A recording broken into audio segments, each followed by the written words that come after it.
Assalomu alaykum everybody. Sizlar bilan yana men Mr. Husniddin. Bugungi o'rganadigan mavzumiz have got va has got.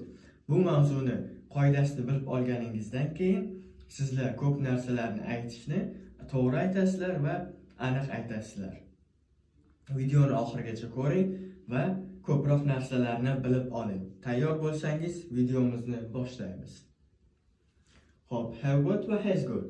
Bu nima degani? Have got va has got ingliz tilida ega bo'lish yoki menda bor degan ma'noda ishlatilar ekan.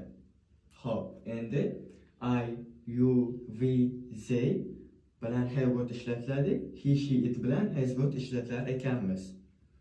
Endi bularni qachon ishlatamiz? Oilamiz haqida gapirganda ishlatamiz. Narsalar haqida gapirganda yoki jismoniy holat va belgilarni ko'rsatish haqida gapirganda ishlatar ekanmiz. Misol orqali ko'rib chiqamiz. I have got a car. Menda mashina bor. Ya'ni mendagi bor narsani aytishda ishlatiladi.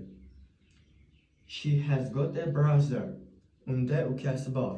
Uning ukasi bor ya'ni. Endi have got va has gotni inkor shakli va savol shaklini qanday tuzamiz desak, inkor shakliga have ni oldiga not qo'shamiz. Mana have ni oldiga not. I have not got a bike. Menda velosiped yo'q degan ma'noda ishlatiladi. I haven't got a bike. He has not got a red book. Menda unda qizil kitob yo'q. O'g'il bolaga nisbatan ishlatilyapti. Endi savol shakliga o'tadigan bo'lsak, mana bu have va has egadan oldinga chiqadi.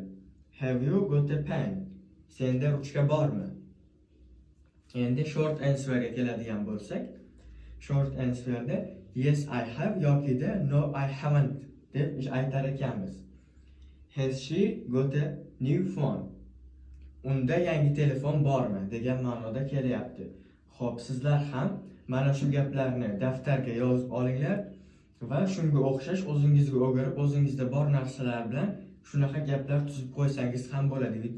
Yanada mavzuni mustahkamlagan bo'lasizlar. Xo'p, sizlar bilan hozir speaking dialog qilib o'taman.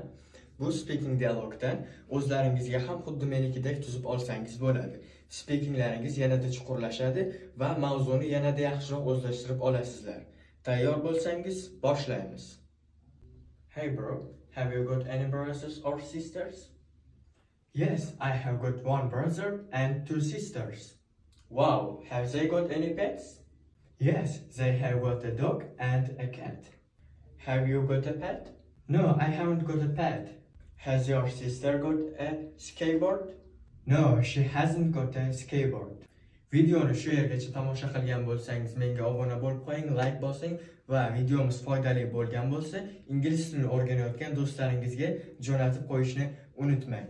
Sizlar ham menikiga o'xshagan speaking dialog qilib olsangiz, o'zlaringizga juda foydali bo'ladi va mavzuni ham yaxshi o'zlashtirib olgan bo'lasizlar. Sog' bo'ling, keyingi darslarda ham aktiv qatnashing, ishtirok eting va ingliz tilini tezroq va yaxshiroq o'rganing. Goodbye.